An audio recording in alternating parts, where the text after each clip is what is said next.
रेवंत रेड्डी को जिस आधार पे व्याख्या किया जा रहा है वो गलत व्याख्या हो रही है।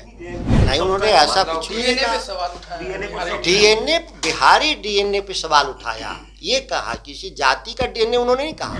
जाति का नाम लेकर जिस तरह रेवंत रेड्डी ने हमला किया, रेवंत रेड्डी ने जाति का नाम नहीं लिया है। नहीं, उन्होंने ऐसा कुछ नहीं कहा। डीएनए, बिहारी डीएनए पे सवाल उठाया, ये कहा किसी जाति का डीएनए उन्होंने नहीं कहा।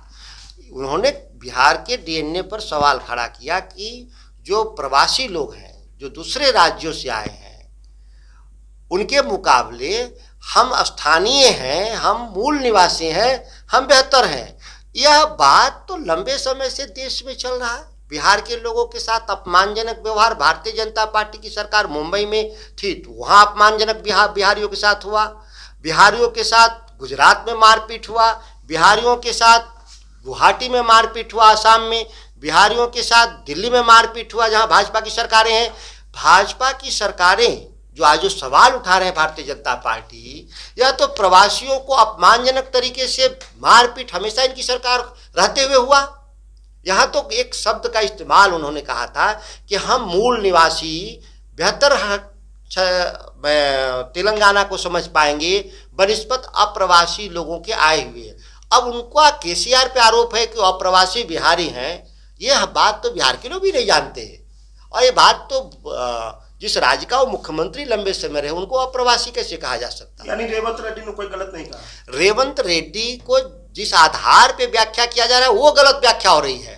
रेवंत रेड्डी को यह बात नहीं कहना चाहिए कि बाहर के लोग आके सरकार में नहीं शामिल हो सकते, सरकार नहीं चला सकते, यह बात गलत है। लेकिन आप जो ये कहना कि किसी जाति विशेष को कहा, यह बात सही नहीं है। विशेष राज्य के दर्जे की मांग लंबे समय से बिहार में आज से यह पेंडिंग नहीं है। 2002 में राबड़ी देवी के नेतृत्व में तत्कालीन भारत सरकार, वाजपेयी जी की सरकार के सामने यह मुद्दा उठा था। तब से लेकर 21 साल हो गया, 2023 लगातार ये मुद्दे उठाए गए, जो भी सरकार में रहे बिहार के, लेकिन भारत सरकार ने कोई भी निर्णय लेने का काम नहीं किया। मैं एक बात कहता हूं कि अगर कोई कानून बाधा बनता हो विशेष राज्य देने का, तो विशेष सहायता देने से कौन रोक रहा है? कोई ऐसा कानून नहीं है जो विशेष सहायता ना दे सके, कोई कानून की धारा रोकता नहीं। विशेष सहायता के तौर पे ही हमको दर्जनों सेंट्रल यूनिवर्सिटीज और एजुकेशनल सिस्टम हमको मिल जाता, हमको कोसी परियोजना बन जाता, दरभंगा और पटना में यह नए एयरपोर्ट हमारे पास बन जाते, शहरीकरण के लिए हमको स्मार्ट सिटी के रूप में बिहार के 10 बड़े शहरों को विकसित कर देते, तो हमारा जीडीपी 2 गुना हो जाएगा। कोई इसमें बहुत बड़ा तो रॉकेट साइंस तो है नहीं। लेकिन भारत सरकार के एजेंडे में कभी भी बिहार और पूर्वी भारत रहा ही नहीं और आज भी नहीं है। सर, जिस तरह से चुनाव अब जो है बिहार में नीतीश कुमार के नेतृत्व को लेकर अब आवाज उठ रही है कि इंडिया गठबंधन में नीतीश कुमार का चेहरा अगर होता तो कुछ फायदा होता। जो कांग्रेस के नेतृत्व में लड़े हैं, अगर उनका 1% भी वोट घटा होता कांग्रेस का, तब न प्रचंड बहुमत, किसी को हम लोग मानते कि प्रचंड बहुमत आ गया।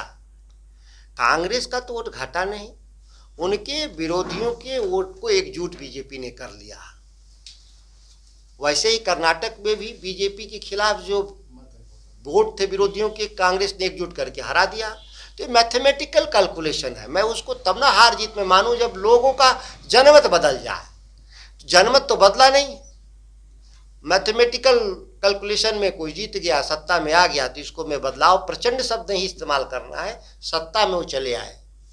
इंडिया गठबंधन मजबूत है क्योंकि जो बैठक टली है, हेमंत सोरेन की बात कर लिया जाए, ममता बनर्जी की बात कर लिया जाए, मुख्यमंत्री नीतीश कुमार की बात कर लिया जाए, कोई भी बैठक तय कहाँ थी? सीधी बात कि 3 को रिजल्ट आया, 6 की चर्चा जो हुई वो बैठक तय ही नहीं था ना।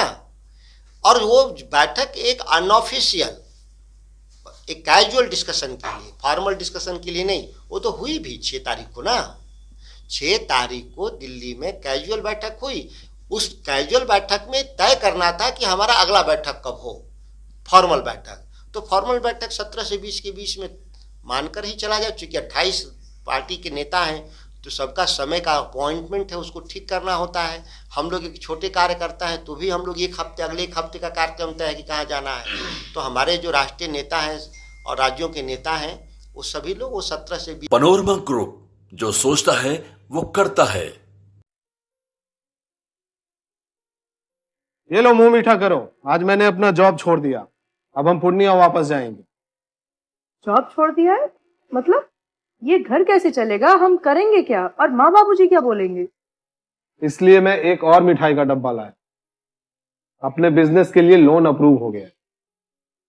अरे लोन अप्रूव हो गया वो तो ठीक है, लेकिन पूर्णिया में हम रहेंगे कहाँ? अपना घर भी तो नहीं है वहाँ।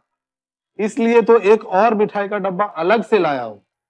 हमने पूर्णिया में घर ले लिया है, पूर्णिया के ई होम्स पैनोरमा में।